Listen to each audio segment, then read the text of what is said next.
Practically everyone, even the children, knows how corrupt our government is. It's practically the cause of all of our country's problems right now, and even before then. So the rampant corruption within our country isn't something that you're outspoken if you speak out against. It's something that everyone already readily accepts, and something that we have an opportunity to change. Thought-provoking conversations with the people shaping our country. We uncover stories behind the headlines with influential voices from the Philippines and beyond. This is Manila Bulletin's The Sit Down. Welcome to another episode of The Sit Down. I'm Crisette Chu, lifestyle editor, and I'm Joseph Padras, senior reporter. today we have with us the very energetic, young, controversial headline grabber, Congressman Kiko Barzaga. Hi, sir. Thank you for joining us today. Thank you for saying yes to our interview. Meow meow. Thank you. Okay, sir. So our first question is a lot of people are very curious about you because I don't think Philippine politics has seen somebody like you. Very young, but very aggressive, very upfront. Definitely, there have been a lot of other politicians before who've been outspoken, but not at your level. So they're very curious. To what or to whom do you credit the personality that you have? Because, you're from a political family, but the way you talk, the way you speak, it's like you're from outside. You're one of us. So to whom do you credit this personality? Well, like as you said, no one in my family also speaks this way. No one I know in local politics here in Dasma and even in Congress speaks this way. So this personality is something something that's just naturally created and naturally emerged. Something that I needed in order to make the change I wanted to see. So these things, you being outspoken about corruption, it's like it surprises many of us because you come from a political family. So these are not things that were discussed with you when you were young, or with your parents. It seems like you're very outspoken in a way that it feels like this is new to you. But I'm sure when you were younger, you knew about the corruption that's plagued the Philippines. So how come you're very outspoken now? Where is this coming from? Well, firstly, not just me when I was younger, practically everyone, even the children, knows how corrupt our government is. It's practically the cause of all of our country's problems right now, and even before then. So the rampant corruption within our country isn't something that you're outspoken if you speak out against. It's something that everyone already readily accepts, and something that we have an opportunity to change. So that's where it's coming from. It's something that can be changed and something that I'm willing to change. Okay, so when you entered politics, this was when you entered politics, when you started being councilor and then you ran for Congress, you intentionally ran knowing that someday you would be speaking out? Or was there an issue in government recently that made you bolder or made you think, okay, this is the issue this is too much. This is the reason I'm going to speak out? Well, it's always been too much, but you also have to be strategic about when you speak out and how likely you are to actually get good results. So at that point, and at this point, I I reached a moment where I believe that we have a good chance of beating corruption or beating the specific corruption that I am targeting. Why do you feel, sorry, why do you feel like we have a good chance of beating corruption now? What has changed? What's different now than before? It's a larger issue and the information is more readily available to the people. We are more able to affect how the government is perceived and also how politicians are perceived compared to before, when the media is mostly controlled by the companies that are sponsoring them and the companies that own them. So right now, with the emergence of social media and the internet, everyone's capable of being their own form of media So it's a and game reflecting changer, upon social their media. yes, That's the reason why very. you feel more emboldened. Not just social media, just the advancement of technology in general. But Kong, for sure, before all of this, before there were reasons like the reason why you ran for political position first for the position in Dasmariñas City Council. What was the reason you ran for? For city council, during my first run in 2019, well, I needed a job, and that was the one that's most readily available and one that I had most experience in. That was the only job available that time for you before, sir? I mean, there were plenty of other jobs You available, but you that's were the still a student then, di ba? closest one. You were still a student. By that time when I became counselor in 2019, I was no longer a student. I became a student in 2020, again in 2022, after pandemic. Can you provide, sir, like as your background before? Kasi 'di ba, usually is it because you were from a political family that's why ang immediate na nasa isip nyo is ang readily available na job is in a government seat? Hindi po ba like either business or like an employee of a business but politics agad, sir? I mean, that's possible, but as part of a political family, I'm going to end up in politics anyway, so might as well just take the fastest route available. But was there a reason why politics, corruption before or like yung mga social issues, may nag-prompt po ba sa inyo? Why politics agad? Well, that time I only ran for counselor, so I did not have the capability of removing nationwide corruption. Only citywide, though there were not many problems in Dasma during that time. That time. But sir, what was the reason you ran for a higher post, like, this time, congressional post? The post became available, but it was originally available during the time because the original plan was for Cong PD to retire by 2025 and for me to take the congressional spot, the district representative spot for our city. So you were saying na because a government post was the available during your first run for the Dasmariñas City Council and for the congressional post, that's why you chose it, sir? Yes. So when you say that you've always known that you'd end up in politics, this was something discussed to you when you were young. How are you so sure that you're going to end up in politics? Was this something that your parents told you when you were young that you should be in politics? Not necessarily. It's more of a tendency. If you can see that all the other children of politicians are becoming politicians themselves, then you can also expect the same tendency to apply to you. It's a matter of statistics. If it's common for the descendants of politicians to become politicians, then it's also likely to happen to you. Personally, you had no other aspirations. Well, Aspirations that were separate from politics. there were no other aspirations that I couldn't have gotten while being a politician. Like I wanted to be an athlete. I wanted to study science. I wanted to do business. Plenty of things. But I could do all of that while in politics, as I'm doing now. Okay.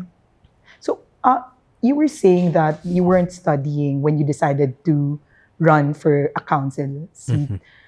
So why weren't you in school? Why did you drop out? What was the reason that you decided to stop schooling and focus on politics at the time? Well, firstly, tertiary education is completely optional. Well, for most of the country, it's practically optional because it's very hard to get into a good college here with our education system. So whether or not I were to pursue college or my spot in the city council was a personal decision by me. For for all Filipinos, Yes. college is like the usual course usual thing you do after high school. But this, you say that you stopped and then you ran for council. So it's not very typical, even for children of politicians, to stop school and then go on to politics. So what was the decision? Why did you feel like you had to go work as a counselor instead of pursuing a university degree? For the average Filipino. Yeah, for the average Filipino. Well, I don't believe that the average Filipino will be given an opportunity to pursue tertiary education. Plenty of them actually start going into work after high school. As for me, I had the opportunity to, but I'd rather choose to also go to work after. which is my spot in the city council. So you felt like it was more in line with your passions to just work now. It's Yes. you. So basically, sir, you don't believe that you have to go through college and then work after. So the time was ripe, and you felt like you had to take it. Okay. So on the lighter side, like you are an animal welfare Yes. advocate. Can you share how did you develop that kind of like compassion for animals, and why do you think it's important for us to also give focus on the animal welfare? Well, firstly, mahilig ako sa mga pusa at aso kasi cute sila nagmamiyaw-miyaw at nag-aaw-aw. I just find them really cute and I find animals interesting. You are an animal advocate. Yes. You're right. Okay. You love cats and dogs and all other animals. Well, not necessarily all other animals. Okay. There are plenty of invasive species But when like did you start, sir? lionfishes and When did You've always when had did you pets? Pets? you When- have pets? Growing Or up? when Since did I you was a start, child, I've when did you always start loved like loving animals. animals, sir? Because other people they don't like necessarily love animals, but you, sir, like when did you start? Yeah, even when I was younger, I was very interested in nature in general. Oh, in nature in general. Pero how did it develop na naging particularly cats and dogs? Wala, mahilig lang ako sa mga miyaw-miyaw at awaw at sila yung laging nandoon. How many pets do you have right now, and what are they? 25 plus 25. 30 cats and dogs. Unless we count like the pigeons and yung sa mga ni Cong PD. Oh, farm. really? Many. But do you advocate for animal welfare? Yes, generally, I advocate for cats and dogs. Endangered species, not yet, because I don't really know too much about them, but I'm also starting to study it right now. Well, not right now. I'm going to be starting to study it in the future if I have any proposed laws regarding those. It seems like ang dami yung interest ngayon, sir.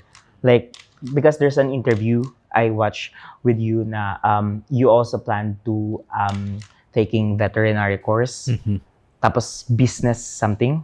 Yes. Business or pero right now nasa politics din kayo, sir. So ano Yes. yung priority nyo in terms of studying? What's my brother that's taking the business related course? As for me, my priority would be all of it. If All I can of do it. everything, then You why can would do I it only settle simultaneously. for one thing? Yes. Well, hopefully I can do it simultaneously. You get a lot of praise for speaking out. A lot of Filipinos are grateful that there's a congressman speaking from the inside of Batasan who's actually speaking the language of the masses. But you also get a lot of criticisms. So you get criticisms like, I know you've heard of this, mentally crazy, too DDS, too impulsive, too reckless. Even your lack of college education, they use against you. Among all these criticisms that you've received, what hurts or what bothers you or what do you wish to correct? Well, there's nothing that I need to correct there because people are subjected to their own interpretations. If they are to criticize me for that, then that reflects more on them than on me, since they are emotionally attached to someone that they do not know. If you were to look at the if you were to look at the perspective if you were to create your own perspective on a politician, then something that you must do rationally rather than emotionally. So if you were to start criticizing them, then you're already putting an emotional basis into that if you're criticizing them instead of their policies. How are you treated inside Batasan when you arrive and when your videos go viral and you're beside all these other congressmen that sometimes you make fun of in your videos? How are you when you come in? Do you get greeted or do people steer clear of you? Well, We're when curious. when I first started, I was just a normal congressman, but now the people, they're very supportive of me there. Maybe they don't want to be my next target, or maybe or maybe they see the good in my actions, but either way, my popularity has drastically increased within Congress. When you say within Congress, your colleagues, as in your Yes. fellow congressmen, really? It's a surprise because I'm sure many of them are afraid of you, but also many of them are angry. So those who are angry, how do you deal with them? Nothing. I just smile.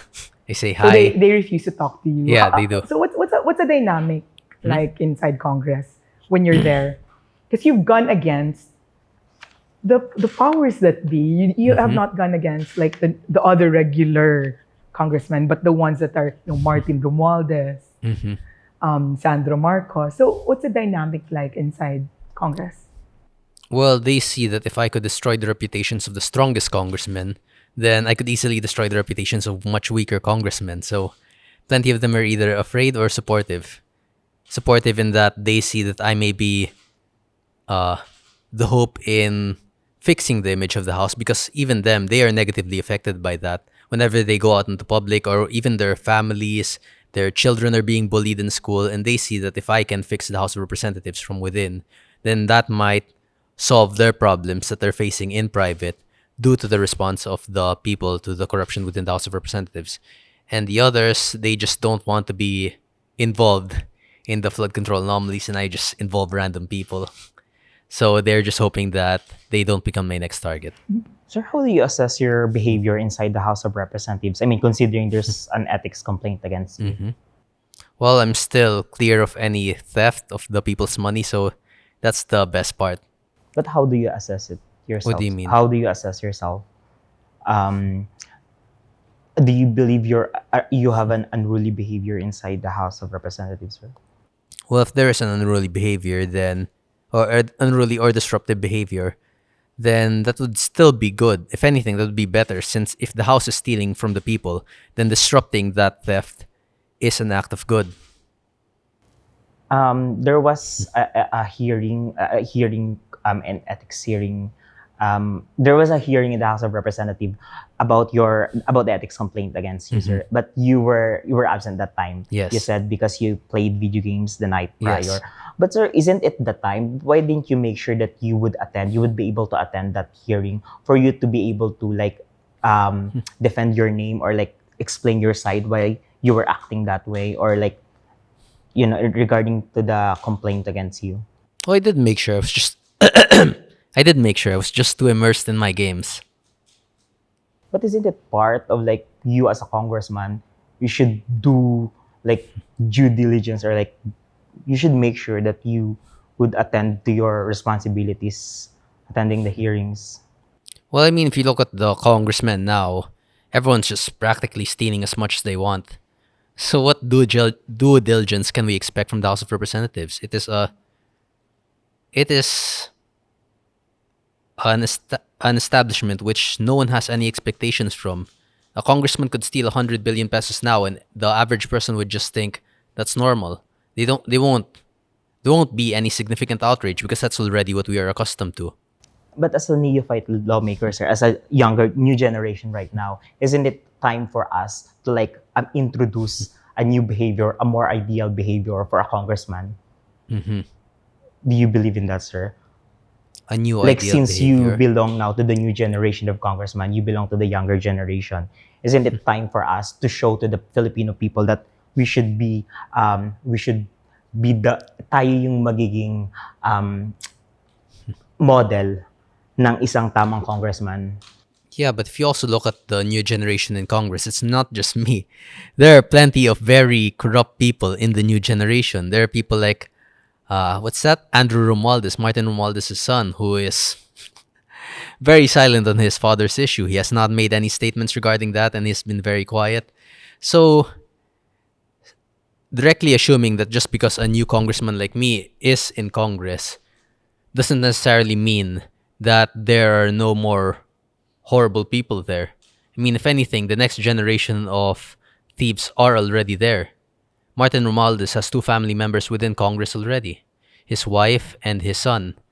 So it's very idealistic to assume that there would be changes because I'm there, when there are plenty of people in the same when there are people in the same generation as me that are the opposite of me there also.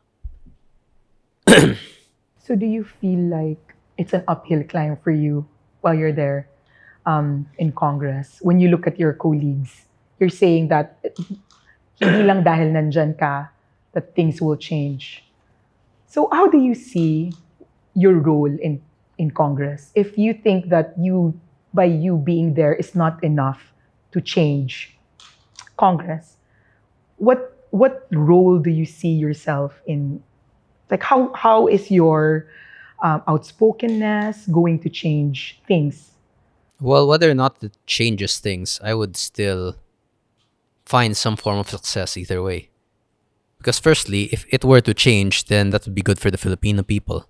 But if it were not to change and the corruption becomes worse, then it will show what kind of people are within Congress itself. It will increase the people's anger. We can build a society that's openly hostile to politicians. And that in and of itself is also a victory. Imagine their children being ostracized in school. Imagine their families being ashamed to go out in public. That is a good step for society. If we are to create a Philippine society which is openly against not just corrupt politicians but also their families, their children's, something that's openly hostile to evil. So you're saying you have nothing to lose by doing this because if it doesn't change anything, at least people will see the congressman for who they really are. And if you being very passionate about this, being very aggressive about this, changes things, then this is still going Yeah, to be whether a win for you. This is what you're saying. So you have nothing to lose by being very outspoken and aggressive. well, yes, I wouldn't have done this if there was any possibility of defeat. So, what is your aspiration for the House of Representatives, and what are we doing para ma-make sure that that aspiration will come true for the for the Uh, House, lang, sir? As I previously stated, whether or not it comes through is something that's beneficial for me. If my aspirations were to succeed, then we'll build a better society. If my aspirations were to fail, then we will see what problems we have within our society and who are the ones causing it. So ultimately, if anything, it would be more beneficial for me if I were to fail, because that will prove to people how corrupt Congress really is. It will increase the people's hatred towards the members of Congress, and not just them, also their families. And that is part of a society which I want to build, a society that openly hates evil, that will openly take part in the destruction of evil. As we can already see with the whole Nepo babies issues, it's not just the politicians that are being attacked now. It's also their families, also their children. And I think that's a very good step because that's where they're vulnerable. That's where their weaknesses lie in their families. So if we can keep that up, if we can increase the hostility towards their families, if we can ostracize and isolate their kids in school, if we could keep their relatives at home afraid to go out in public, then that's a very good society that we're building. But for the House of Representatives in particular, sir, like a House of Representatives without allegedly corrupt lawmakers or corrupt members, what's your aspiration for the House, for the body? Well, to remove corrupt members there, you'd have to remove over 100 congressmen. How can you do that without a revolutionary government, which can only happen through people power? The problem is all we've had are peaceful revolutions. You can't really make change without making a drastic statement. And I believe eventually we'll reach a point where a violent revolution would become the only necessary step towards fixing our country. Is that what you're doing right now, sir? Speaking out against the government? Well, it's not just what I'm doing, everyone's doing it. But for me, we try to keep things as peaceful as possible, but we can no longer stop the anger of the people, and people will become more and more angry the longer this goes on. You do not agree in a peaceful revolution? No, what I've stated is that I do want to keep things as peaceful as possible, but when violence becomes necessary, then I will be unable to stop it no matter how hard I try.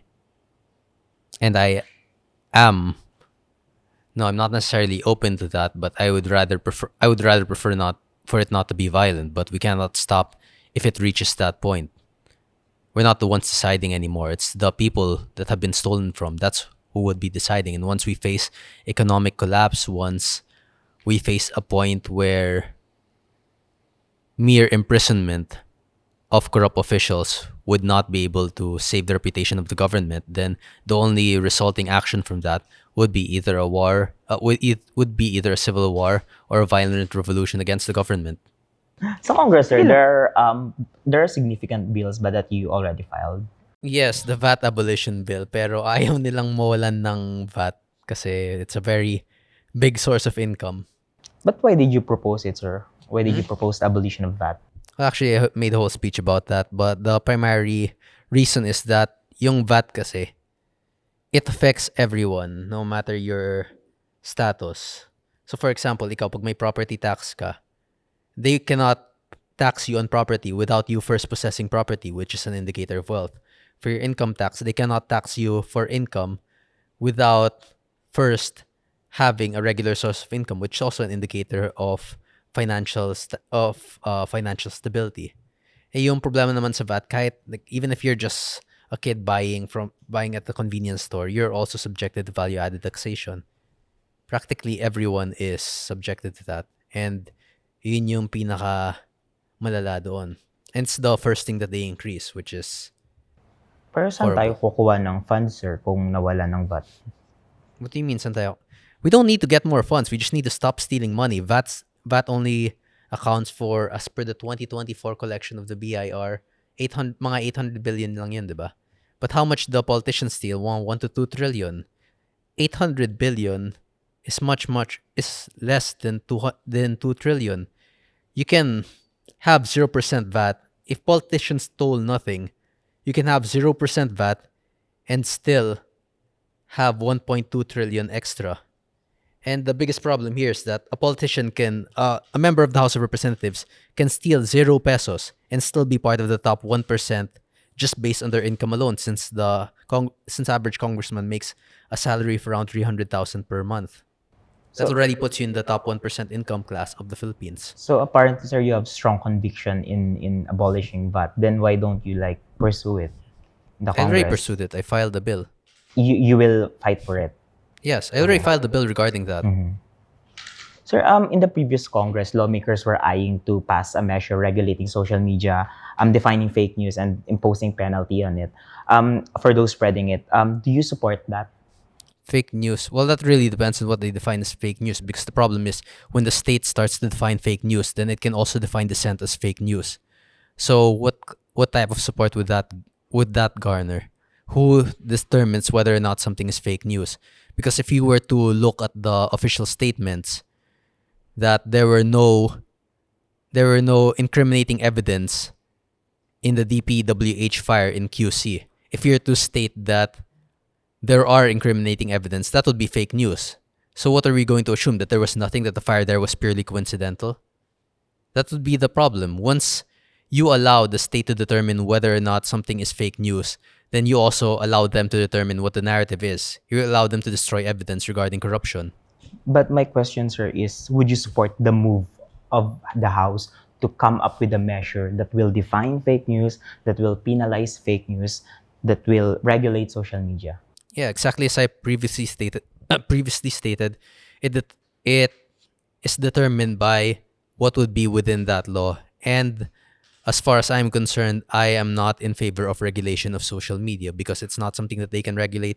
And it's not something that our government is capable of regulating with the technological expertise we have now. We have plenty of official government accounts being hacked and posting nagpo-post na na-hack sila, tapos nagpo-post na ng mga bold, nagle-link sa mga scam sites.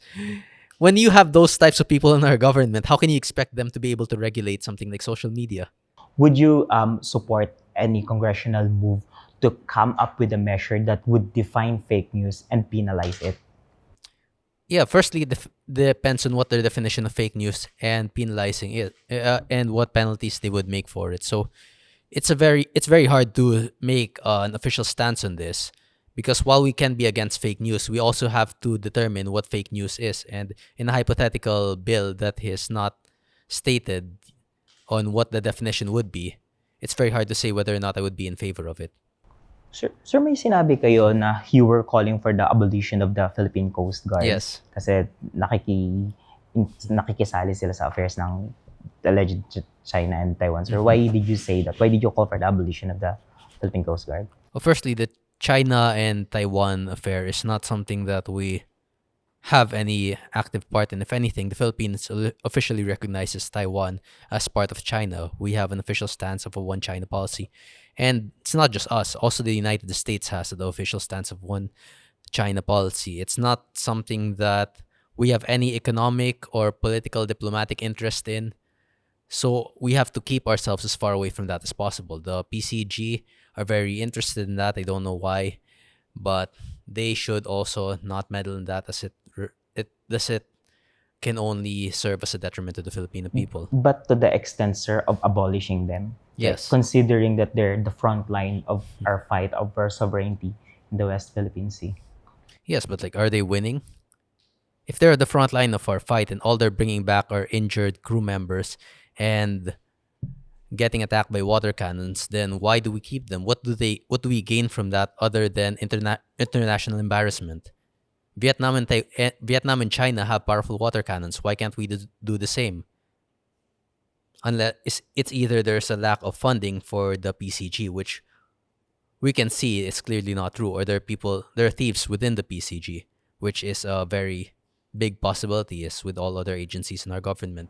Sir, you have also made some comments regarding the West Philippine Sea. Sir, I want to know from a congressman's perspective, what do you think should our government do to strengthen our sovereignty over the West Philippine Sea? I mean, especially in the international arena, like following our, ASEAN chairmanship. Well, firstly, protecting our territorial waters is only good when it's successful. We can't just keep sending PCG vessels there, having them run away once they get water cannon. Not that's not really there's no strategic point in that. And if anything, it's just endangering the lives of our Filipino citizens. So what we are doing now is definitely wrong. As for what we can do, it's something that still must be deliberated in Congress. It's not something I could just blindly state without knowing, without considering the options we can make. I just know that the option that we are currently doing now is wrong, and I think we can all agree that the PCG is not winning against China, and even if it's just battles using water cannons. Sir, if I remember it correctly, you cited Vietnam's water cannon. Tama po ba? So, do you support that the PCG would also have or do that? Water cannons? Yes, sir. Tama po ba tama ba pagkaalala ko? About Vietnam. You cited Yes. kasi Vietnam's stand, yung response ng Vietnam sa China. So, would you support like gawin ng Philippine Coast Guard? It's not just. I believe Vietnam's also using the water cannons against us, right? I'll check on that, sir. Yes. Well, I'll check on that too. But firstly, the military, and PCG is not a branch of the military, but in all forms of diplomacy, I believe we should have an equal stance, and we should retaliate in the same manner that we are attacked. So if they use water cannons against us, we must use water cannons against them. The problem involving the PCG is that they are going there without water cannons while they expect their opponents to have water cannons. It's just creating an internationally embarrassing situation because it just portrays the PCG as incompetent. If the front line for the defense of our territorial waters is incompetent, then how does that reflect to the rest of the country? And as you can see with the state the economy is in, with the state of investor confidence within our country, especially in corruption, it's just showing that the corruption does not just extend to our government, but also to the branches of our military and to the outside, and to what we show on the outside, what we use to defend our territorial waters is also a victim of corruption. If they can afford water cannons while we can't, then it just shows the difference in our governments. And that's the first thing we show to the international community, how we defend our territorial waters, and they are drastically failing in that. Sir, apparently you want a stronger response of the government over yung mga incidents sa West Philippine Sea. No, it's not a stronger response, it's an equal response. Equal response. What you do when someone is armed, if you are expecting armed resistance, then you myself must be armed. You cannot just go there expecting to be water cannoned without bringing water cannons in return. So, sir, if you call for the abolishment of PCG, sino na lang ang papalit sa atin sa frontline ng pag-defend natin sa West Philippine Sea? We will first abandon that area until we fixed our local economy, because we cannot wage a war without first fixing our economy. And we cannot escalate conflicts without fixing our economy. That's what you saw with the USSR back when the Soviet Union collapsed. If you were to keep an unsustainable military arms race without fixing your local economy, then you will inevitably collapse. And that is something that must be considered by our national government. It's not just, you can't just keep escalating tensions with China because China can keep up the fight. We cannot. And the more we allocate resources to that specific area in the West Philippine Sea, the more we're losing in the areas that we have here. The more we will lose territory here, because losing territory is not just to other countries, but also losing economic gains. That's also a form of loss for our country. And whether or not, in a small country with smaller territory can make massive economic gains, while larger countries can take large economic losses. Do you still live at home? You still live at home with your mother? Not with my mother, but I still live at my home. Okay, with your With you my know why cats. you know why I'm asking, because you've made very powerful enemies, and I can imagine your mom is very worried about you. So what does she say about, because you're not just going against your fellow congressmen, you're going against Coast Guard, whoever you're who's when you talk about issues and you talk about their corruption. So I can imagine that your mom must be very, very, very stressed. Well, firstly, the Philippine Coast Guard can't even afford water guns, so I don't think they'll be successful in assassinating me anytime soon. Okay. Maybe they have small water guns they could use to try to kill me, but I don't think that's possible. So, but what does your mom say about? I'm sure she's stopping you from being very aggressive or outspoken. And how do you deal with this? Because she's also in politics, but also I've heard stories about some politicians asking help. You can correct me. Yes. But I've heard that some politicians have approached your mother and told her, "Can you please stop your son?" Well, actually, there are some truth to those stories. It all started with a conflict I had with Senator Bong Revilla because there were rumors of a new ethics complaint from Lakas CMD, which he was the chairman at during that time, and I still believe he's the chairman now. So I assumed it was from him, but then we discussed it, and ultimately he was not involved in it, and neither were his family members in Congress. So yeah, as of that, we solved the problem with Roy Loyola. I'm still not sure where I stand with him, but he did not really support the ethics complaint against me. So there's no point. There's no significant part in fighting him right now. For AG Advincula, yes, I'm still fighting him. I'm still in conflict with him. And for the Remulias, yes, they'll be next. So what does your mother say about you being very when you pick fights on social media? What does she say? Does she Well, try to stop you? Does she try to warn you? Especially when in the beginning, when you started going against Martin Romualdez, the House leadership. yeah, she was worried at first, but once she saw Romualdez resign from his speakership, she's starting to see that I have a good chance of winning. So regarding Romualdez, sir, previously you joined the majority under the speakership of former House Speaker Martin Romualdez. Then why did you eventually decide to go independent and now under the leadership of House Speaker D? First, sir, sa kay former House Speaker Martin Romualdez. No, I didn't decide to go independent. I was the one betrayed. Yours, sir, Betrayed. betrayed. They're traitors. Well, it all started when there was an issue with Congressman Puno, chairman of the NUP, where he stated that I was collecting signatures against Martin Romualdez in his removal for speakership. And I stated to Chairman Puno that that is not the case, and I don't know why he would proliferate that rumor against amongst our party.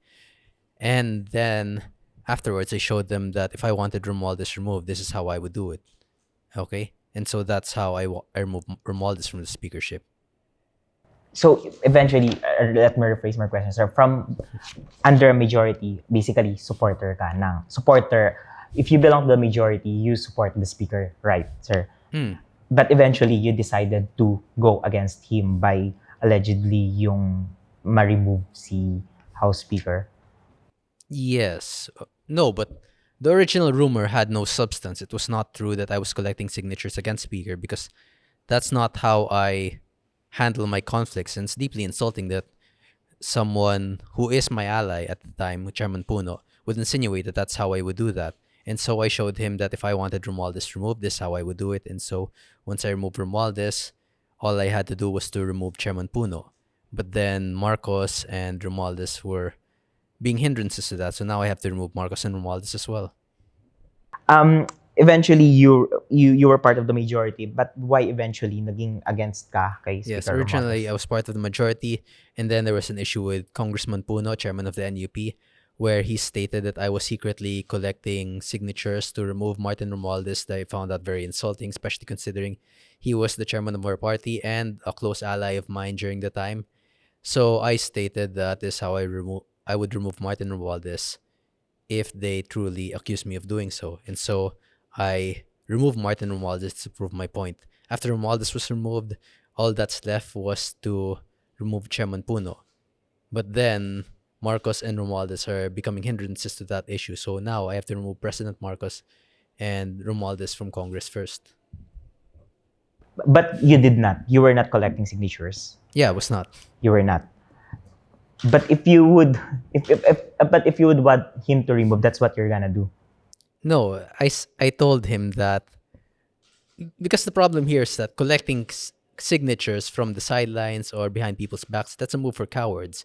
If I wanted to destroy Romualdez and remove him from the speakership, then I would do it in a more open and aggressive way, which is what I've done and how I succeeded. Meow. As a government, you were an ally of the government. You were BBM Sara. Yes. What was the one issue that made you turn, that made you say, okay, I'm withdrawing support? Because I'm sure there have been other issues, but the one issue that you couldn't turn a blind eye to, what was the one thing that bothered you enough to come out and, speak out? The betrayal by Chairman Puno. Since that's where it all started. Until then, I was completely fine with being silent, both for the safety of myself, my family, and my political interests. But when you treat an ally and someone who has been a loyal supporter of the party like that, then that's very insulting considering all I've done for the NUP. And so now I am bringing about its destruction to show that that's not something that you could just do. But the reason he thought that you were planning on overthrowing Romualdez was because you were already very outspoken about the issues. No, it was not outspoken at the time. During the time when he stated that, I was still within the NUP and part of the majority, part of the Rules Committee. So what made him think that you were planning on replacing? I gave him advice that if support of Romualdez were to keep damaging his reputation, it would be better for him to just remove himself from the deputy speakership and instead focus more on the party, or instead focus more on himself. And he saw that as an insult to, he saw that as me declaring open opposition against Romualdez, when in reality it was not. Sir, sorry, let me clarify. What was the betrayal of Chairman Puno that you were referring to? Yun po ba yung inallege kanya na nagko-collect ng signatures? Yes, that one. And eventually, that's the reason why you decided to become an opposition? Not eventually. To- It was to the oppose main reason. Speaker. Well, that's not really the main reason. The thing involving Romualdez, something that I just wanted to show Puno, that if I wanted Romualdez removed, this is how I would do it. So I removed him. And secondly, the whole part about being opposition is that Chairman Puno is being protected by President Marcos and former House Speaker Romualdez. So now I have to remove them as well in order to get my justice against Puno. Sir, on your Facebook post, you are making allegations against some individuals whose names are not really prominent in the flood control controversy, sir. This Which include ones? this include Congressman Martin Romualdez and President He was Marcos named in the Senate committee. in the Senate, The Senate but Blue Ribbon Committee. it And he's was also by the- practically the main target of everyone. You look at any comment section and it's always Martin Romualdez. So how is he not involved? And he's also the speaker during the time it all started. by the main by the prominent individuals, sirs, who admitted to being involved I particularly the Bulacan District Engineers. I don't believe any individuals admitted to being involved, and the prominent individuals here are not engineers. Engineers are just small time. They get like 5 to 10 million pesos at most, or if you're like this guy, 50 to 100 million. It's the politicians that are getting billions that are the true prominent individuals here. Do you trust the ICI? Yes or no? You can go outside and ask 100 people. But you, sir, I as a lawmaker, as I'll a part bet of the that you'll government, sir. find less than 5 people who would say yes to that. But do you, sir, as you, I mean, asking you, sir, do you trust the ICI, sir? Statistically, no one trusts the ICI, and And that's the there are too reason. many problems within it. Also, the involvement of a U.S. ambassador going to the ICI. It's a massive mess. The ICI is just there. It only exists to help mitigate the damage to the administration politically. But the problem is it's not political damage that will cause the downfall of the administration, it's economic damage. And that's something that they would not be able to make an IC they would not be able to direct the ICI to And is fix. it the reason why you're not going to ICI to file a report against Romualdez, you're saying, sir? Like what former Senator Trillanes did and a local government official of Paumbong, Bulacan did. That's the reason why you're not going to ICI. Well, if we could find justice within the ICI, then I would have been there already. Okay. It's the same for the courts. We can no longer trust the courts. We can't trust the ICI. We can't trust the Senate Blue Ribbon. So what else do we have to trust but ourselves? Then who are we going to trust in this investigation, sir? Ourselves. Just the Filipino people's personal desire for justice. Because if they cannot bring justice, then there's no choice for the people but to arm themselves and to start creating their own sense of justice. And that's where rebellions, that's where revolutions, that's where civil wars start. When people lose faith in governments, in courts, in all investigative committees. And that's a point that we will reach eventually. Sir, there's a Facebook post where you said, DPWH, di nyo na ko kailangan bigyan ng kickback sa mga government projects. Cat food at abab lang, masaya na ako. Can you explain to the public what is abab? And what do you mean when you say cat food at abab lang, masaya na ako? Well, it's to describe my philosophy in life on how I'm happy with just receiving simple things. Yung cat food, it's for the food for my cats. Masaya ako pag busog sila. Yung ebab, it's a cute girls. Ebab is kabaliktaran ng babae. So like if I am with cute girls, masaya ako. And those are the things that make me happy. I don't need expensive cars or mansions like other politicians. Don't you find it sexist, sir? Don't you find it sexist? What do you mean? The above, like saying that you cute girls, masaya ka na. What do you mean by sexist in that regard? I mean, No, sexism only emerges if it's something that can only be done by one gender to another. If a woman were to say that she is happy with men or with attractive men, then that is not sexist, as a man can say the same thing about attractive women. And surrounding oneself with attractive women or the pursuit of attractive women is not something that is new to society. It's something that you can see in Greek poems, in the poems of Homer, in the Iliad, in the Odyssey. You can see that the pursuit of attractive women is something that people have wars over, and it's something that does not only exist within our culture but also something that exists within ancient cultures as well. So, yung point na yun, it's like wanting to become rich or wanting to become famous. It's something that's inherently within our nature. So how can that be sexist when it is something that can be applied to both sexes? How can it be directly benefiting one sex more than the other? so sorry, last two questions. Do you believe that the Philippines will still get rid of corruption? Do you believe the nation will still get rid of corruption? Well, that depends on the people. I mean, what's happening right now in the country? If you're given the chance to sit down with the president and talk to him, what would you tell him? Negotiate with Marcos. I mean, you talking with the president, sir, with President Marcos, what would you tell him? It's similar to if you were to look at World War II. What form of negotiations can you make? Because Stalin negotiated with Hitler. What's the point in that? There's no point in negotiating with someone whose only language that they understand is money. What could I give Marcos that will stop him from stealing. That's more money than he could have possibly stolen. And I do not have that. So what bargaining chip do I have? He never learns, and he will never learn. So what benefit would I have in negotiating with him? You cannot negotiate with someone who has no sense of logic, who has no who does not operate in the same framework as a normal individual. You cannot negotiate with the same way you cannot negotiate with someone like Hitler. You cannot negotiate with Marcos in the same manner because the logic in the thieves in Congress and corrupt politicians in general is that they want to make as much money as possible.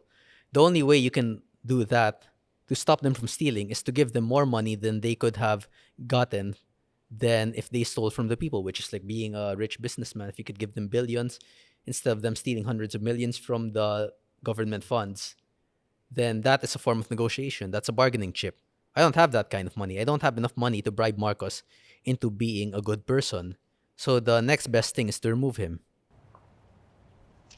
Can we circle back to what you said earlier that you first started become opposition when Puno betrayed you? I'm just looking at this from the perspective of one of your fans Yes. who Nice might to see be that you're a fan. disappointed that the reason for your being outspoken isn't much more noble. It's because you were betrayed more than there was one issue that really grated at you. Wait, how is it not noble? Because I think it's, in my personal opinion, I think it's more personal. Your issue that you turned against them was because you felt that they betrayed you, instead of there was one issue like a corruption, the flood control scandal that really, bothered you. That's why you became a voice for the masses. But that's exactly the same because you have a personal, I assume, since you're a fan of me, you have a personal issue against the government because they directly stole from you. So if you were to be angry at them, it's because of a personal slight which they have made against you. They took money which should be for programs that are for you and instead use it for themselves. I am in opposition to the government because they chose to support someone with who personally betrayed me or someone who has personally wronged me. Then that is the same. We both have something from within us that was taken by the people in power. So you're planning to run for a higher position or another position Well, in the I can't future? because I'm only 27. But if the opportunity presents itself, there's something higher than congressman that I can have now, then yeah, I'm perfectly willing to obtain What that. do But right you now, see yourself in the presidency? I'll be in 20, around 20 years from now, almost 20 years. So not yet, but there's a possibility. But it's something that you want to be, you want to run for someday. Like, I'd rather not take executive positions because those are very, as what I've seen from the mayor, it's a very busy job. so you'd So I rather do prefer to- legislative. Yeah, I'd prefer to stay in the legislative, so I have plenty of time to pursue my other hobbies. Sir- Nadagdagan ka ba ng bodyguard since you became opposition? congressman? Or, yeah, nadagdagan ka ba? Or how are you dealing with, what's the worst threat that you've received? I mean, like I get assassination threats all the time. So, mga ganun. Hindi yung mga calls kasi, yung sa calls hindi ko masasabi kasi hindi ko naman sinasagot mostly yung mga calls here. Or maybe it's my assistant or something. So yung sa Facebook, mga messages lang. It's okay. Okay, wag mo kawain si Posa. Mga ganun. Very worrying enough that, that your mom added 5 more bodyguards to your staff, or Ay, hindi naman. I can dodge the bullets. Chu. Ganun lang ako. Sir, if you're going to have your own version of Sit Down, who would you interview? Sit down. Like this, sir. Who would you interview? Like from history, anything. dead or alive, who would you want to talk to? Dead or alive. Hindi ko alam. Maybe a politician. Which politician do you admire most? Which politician's career do you want to pattern your career after? Or maybe, some. I can't really think because the problem is those are two very different questions. The politicians who I would admire most are very different from the politicians I would like to talk to because if I admire them a lot, that means I already know a lot about them. who I would want to interview out of everyone in history. Ay, hindi ko alam. I'd rather just stay with my cats. Masyadong madami yung interview ko, and I'd prefer not to be the one on the interviewer side. So I'd probably just stay with my cats and just leave all the possibilities to speculation, because there's also a beauty in not knowing what the person truly is and just basing historical accounts of what they are. What about the politician that you admire? Do you have any politician that you admire? Like right now, Yeah, that or a politician that you wanted, like when you started in politics, you wanted to be like them. none. I always wanted to be myself, and I don't want to base my political career on anyone. Ultimately, we are all individuals within politics, even though we may have similar stances or similar methods. We cannot base ourselves on someone else's blueprints. We're all building ourselves, and if you were to base yourself on someone else, or you base your strategy on someone else's, then you are limiting yourself in the weaknesses that you have compared to them, and also in the strengths that you possess that they do not possess. Sir Kong, sorry, do you have any message for your like supporters or people who admire you, like idolize you? Sure.